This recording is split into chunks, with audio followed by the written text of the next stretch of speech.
찬송가 560장입니다. 주의 발자취를 따르미 어찌 즐거우니 아닌가. 맘에 맑은 하늘 열리고 밝은 빛이 비친다. 발자취를 따라가자 기쁜 마음으로. 발자취를 따라가자 찬송하며 즐겁게.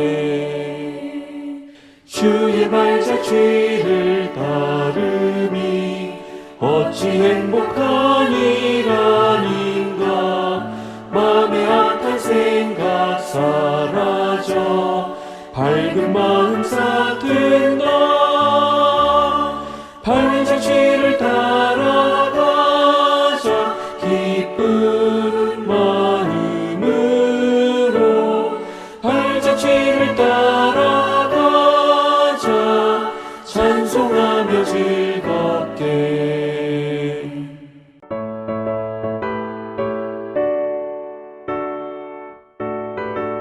3절입니다. 주의 발자취를 따르미 어찌 든든한 일 아닌가. 맘의 두려움은 사라져 새로운 힘 솟는다. 발자취를 따라가자 기쁜 마음으로.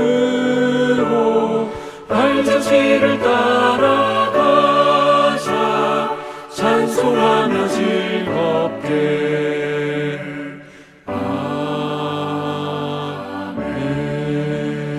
아멘.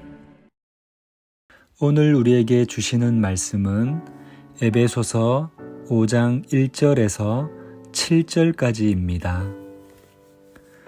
그러므로 사랑받는 자녀같이 너희는 하나님을 본받는 자가 되고 그리스도께서 너희를 사랑하신 것 같이 너희도 사랑 가운데서 행하라. 그는 우리를 위하여 자신을 버리사 향기로운 제물과 희생 제물로 하나님께 드리셨느니라. 음행과 온갖 더러운 것과 탐욕은 너희 중에서 그 이름조차도 부르지 말라. 이는 성도에게 마땅한 바니라. 누추함과 어리석은 말이나 희롱의 말이 마땅치 아니하니 오히려 감사하는 말을 하라.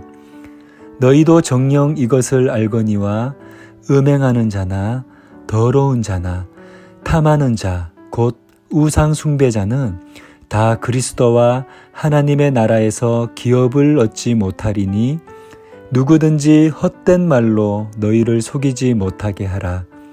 이로 말미암아 하나님의 진노가 불순종의 아들들에게 임하나니 그러므로 그들과 함께하는 자가 되지 말라. 이번 한 주간 에베소서 말씀을 좀 더 보도록 하겠습니다. 에베소서 4장 5장에서 가르치는 말씀의 핵심은 하나됨과 거룩한 삶입니다. 그리고 이 거룩한 삶을 말하면서 강조하고 있는 핵심적인 두 가지 요소는 말과 음행을 조심하라라는 것입니다. 말은 그 사람의 속마음을 드러내는 것이기 때문에 말을 들어보면 그 사람의 됨됨이를 어느 정도 알 수 있습니다. 어떻게 이 말씀이 시작되냐면 1절에 그러므로 사랑을 받는 자녀같이 너희는 하나님을 본받는 자가 되고.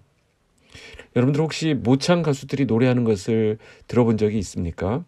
유명 가수를 흉내내는 사람들인데 어떤 때 보면 원조 가수보다 더 정확하게 그 가수를 따라하는 것을 볼 수 있습니다.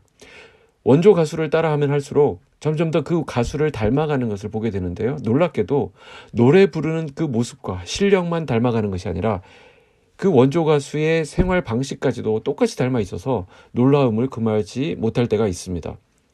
사람이 사람을 흉내내어도 그 인생이 바뀌게 되는데 하물며 영원하신 하나님을 본받으려고 하면 그 삶이 왜 바뀌지 않겠습니까? 2절입니다. 그리스도께서 너희를 사랑하신 것까지 너희도 사랑 가운데서 행하라. 그는 우리를 위하여 자신을 버리사 향기로운 제물과 희생 제물로 하나님께 드리셨느니라. 자, 하나님을 본받는 것이 무엇인가 했더니 여기 나오죠. 구체적으로 무엇입니까? 그리스도처럼 사랑 가운데 행하는 것이라고 말씀합니다. 그래서 예수님께서도 내가 너희를 사랑한 것 같이 너희도 서로 사랑하라 라고 요한복음 13장에서 말씀하셨습니다. 예수님께서는 자기 자신을 제물로 드리기까지 우리를 사랑하셨습니다. 그렇기 때문에 이 1절과 2절 말씀을 이렇게 연결해 볼 수 있겠습니다. 하나님께서는 우리에게 하나님을 본받으라고 말씀하시면서 그 본보기로 예수 그리스도를 보내주셨습니다. 그러니까 우리는 그 예수님만큼 자라가야 한다는 것입니다. 그래서 앞에서 묵상했던 에베소서 4장 15절 혹시 기억하실지요? 오직 사랑 안에서 참된 것을 하여 범사에 그에게까지 자랄지라 라고 말씀했던 것입니다. 우리 신앙의 목표점은 바로 예수 그리스도이십니다. 이것을 먼저 말씀하시고 구체적인 지침인 3절과 4절이 나오는 것입니다. 그러니까 1절, 2절을 말씀한 후에 3절, 4절이 나온다는 것은 아주 중요한 의미가 있습니다. 이것은 우리가 새 사람답게 사는 것은 어떤 윤리, 도덕 차원의 의무임을 말하는 것이 아니라는 것입니다. 우리가 하나님의 사랑을 입은 자녀이기 때문에 마땅히 자녀다운 모습을 보여야 한다는 것을 강조하는 말씀입니다. 그렇죠? 구원과 윤리의 관계를 설명하면 우리가 선한 행동을 함으로써 구원을 받게 되는 것이 아니고 선한 행동은 구원받은 사람이 할 수 있는 것임을 알아야 한다는 것입니다. 그러므로 우리가 선한 행동을 하고 말에 있어서 은혜를 끼치는 말을 할 때 우리 행동의 동기와 목표는 주변에 있는 사람들이 아니라 하나님이 되어야 한다는 것입니다. 이것을 분명히 해야 합니다. 우리가 새 사람으로 살고자 하는 것은 단순히 명령을 지키기 위함이 아니라 주님을 본받고자 순종하는 것입니다. 자, 이제 구체적인 지침이 나옵니다. 3절과 4절에 음행과 온갖 더러운 것과 탐욕은 너희 중에서 그 이름조차도 부르지 말라. 이는 성도에게 마땅한 바니라. 누추함과 어리석은 말이나 희롱의 말이 마땅치 아니하니 오히려 감사하는 말을 하라.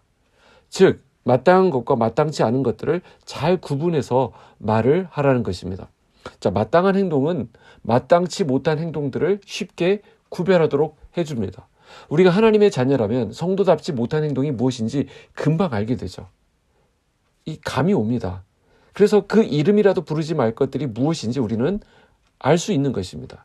특별히 음행, 더러운 것, 탐욕의 말 이런 것들은 우리 입 밖으로 내서는 안 되는 말들입니다. 우리 주변에 있는 사람들이 누추함과 어리석은 말과 희롱의 말, 점잖지 못한 어떤 농담들을 막 한다고 해서 우리 그것들을 따라하거나 거기 같이 웃어주고 동조해서는 안 된다는 것입니다. 자, 계속해서 우리 빗소금 메시지를 통해 가지고 이 음담패설이나 험담하는 것이나 누추한 말이나 이런 것들을 자꾸 이렇게 하나님이 교훈하시는 뜻이 있다고 생각합니다. 특별히 이 모든 더러운 것이 말과 연결되어 있다는 것이 놀랍습니다. 우리가 깨어있지 않으면 어느 순간 내 입에서 더러운 것이 나가게 됩니다.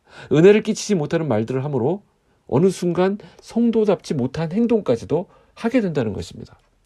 분명한 사실은 5절부터 나오는 말씀입니다. 무서운 말씀인데요. 우리가 예수님을 닮지 않으면 우리는 세상을 따라가게 되어 있다는 것입니다. 그런데 그 끝이 좋지 않습니다. 세상을 닮은 사람들은 모두 다 그리스도와 하나님 나라에서 기업을 얻지 못한다라고 말씀합니다. 그러므로 우리는 속아서는 안 됩니다. 세상이 그렇고 또 우리 주변이 다 그렇게 돌아가고 있다고 해서 그걸 따라가서는 안 된다는 것입니다. 우리는 성도로서 지켜야 할 선이 있습니다. 그 선을 지키기 때문에 우리는 존귀한 자가 되는 것입니다.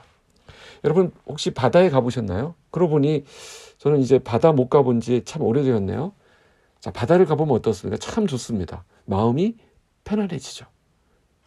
바다가 참 아름답다고 느끼는 것은 그 엄청난 파도와 물결이 있지만 그것이 선을 넘어오지 않는다는 사실입니다. 만약에 그 선을 넘는 바다가 있다고 한다면 그것은 공포일 뿐입니다.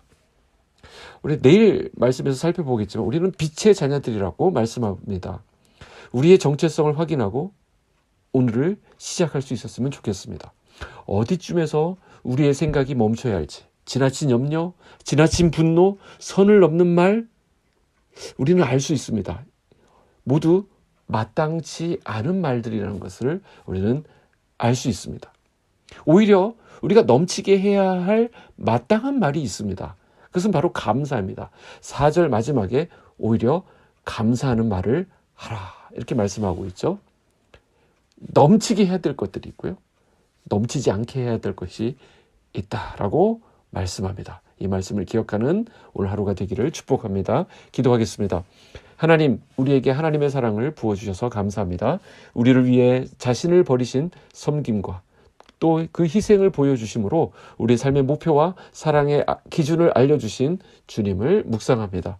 하나님 아버지, 우리에게 절제의 은혜를 허락하여 주시옵소서. 하나님의 자녀로서 마땅치 않은 것들을 그 이름조차도 부르지 않도록 강권적으로 역사하시고 붙들어 주시옵소서. 마땅히 해야 할 말들이 있고 사명이 있음을 또한 깨닫습니다. 오늘 하루를 통해 적극적으로 선을 행하는 은혜가 우리 빛소금 성도들에게 있게 하여 주시옵소서. 감사의 말이 우리의 입술을 통해 풍성히 나타나도록 우리를 복의 통로로 또한 사용하여 주시옵소서. 예수님의 이름으로 기도하옵나이다. 아멘.